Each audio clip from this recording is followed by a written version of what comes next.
চেষ্টা করার পরেও দেখবেন, সর্বোচ্চ চেষ্টা করার পরেও দেখা যাবে দিন শেষে আপনি অপরাধী হয়ে বসে আছেন। আর আমি একটা লেকচারে বলেছি না, পুরুষ মানুষ বোকা। পুরুষ মানুষ কেন বোকা? কারণ সে সবাইকে খুশি করতে চায়। সে চায় মা সুখে থাক, বোন সুখে থাক, স্ত্রী সুখে থাক, যদি আরো স্ত্রী থাকে ও সুখে থাক, সন্তানরা সুখে থাক, সবাই ভালো থাক। এবং তাদের ভালোর জন্য তারা কত কষ্ট করে, দিন রাত ডিউটি করে, অফিসে যায় আসে, জ্যাম ফেস করে, মানসিক প্রেশার নেয়, শারীরিক প্রেশার নেয়, তাই না? অথচ এই কষ্ট কিন্তু মহিলারা বোঝে না, বোঝে?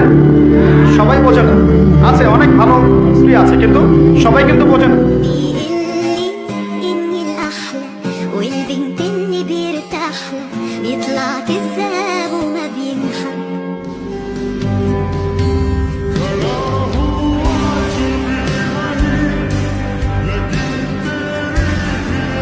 যুবকের কাছে অনুরোধ, বন্ধু আখলাক ভালো রাখো, চরিত্র সুন্দর করো, জিনা ব্যভিচার মদ জুয়ার আড্ডা ছেড়ে দাও, মোবাইলের অস্থির ছবি নর্তকীর দৃশ্য দেখা এটা বন্ধ করে দাও। বাপ সমবয়সী বন্ধুর লগে থেকে পারতা না, একলা সিদ্ধান্ত নাও যে আমি ছেড়ে দেব, আমার বন্ধু ডানে বামে কেউ না ছাড়ুক, আমি একলা ছেড়ে দিলাম, দেখবে ইনশাআল্লাহ জীবন ভালো। মুসলমান, আমাদের আল্লাহ আছেন, আমাদের রসুল আছে, আমাদের কোরআন আছে, আমাদের ইসলাম আছে।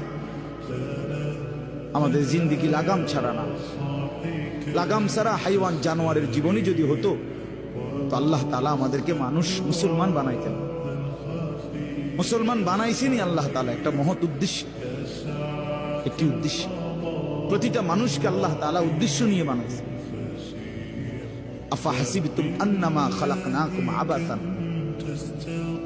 কুরআনুল কারীমের মধ্যে আল্লাহ তাআলা বলেন, বান্দা তোমরা কি এই ভেবেছো যে আমি আল্লাহ তোমাদেরকে অনর্থক বানিয়েছি, কোনো উদ্দেশ্য নাই, এমনি এমনি। ওয়া আন্নাকুম ইলাইনা লা তুরজাউন। এবং আল্লাহ তাআলা বলেন, তোমরা কি এই মনে করেছো বান্দা যে আমি আল্লাহর কাছে তোমাদেরকে ফিরে আসতে হবে না? কি ভাবছো? গভীর রাতে আইসো বান্দা, চোখের এক ফোঁটা পানি দিও আমারে, আমি পুরা ধুয়ে মুছে সাফ করে দেব। এক ফোঁটা পানি দিয়ে 90 বছর মাফ করে দেব।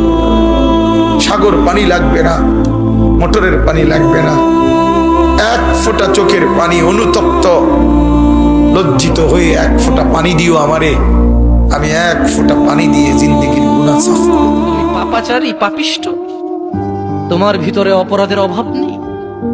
নিজেকে অনেক তুচ্ছ মনে হয়, মনে হচ্ছে 60 বছর জীবনে কোনো নেকি করনি, অপরাধ করেছো। আর রবের কাছে তোমার 60 বছর কি বলো?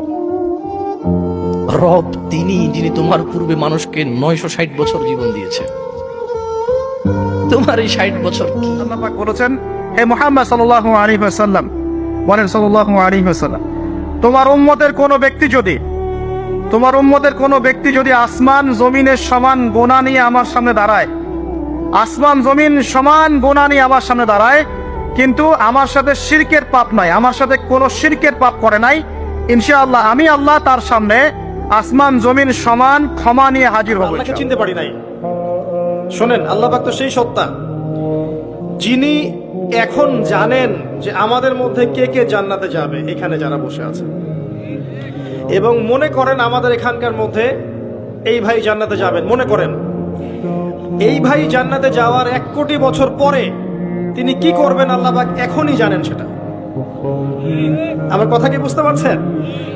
আর মনে করেন এখানকার মধ্যে কোনো এক ভাই জাহান্নামে যাবেন, আউযুবিল্লাহ, সে জাহান্নামে যাওয়ার কোটি কোটি বছর পর কি আযাব ভোগ করবে আল্লাহ পাক এখনই সেটা জানেন, রাইট নাও।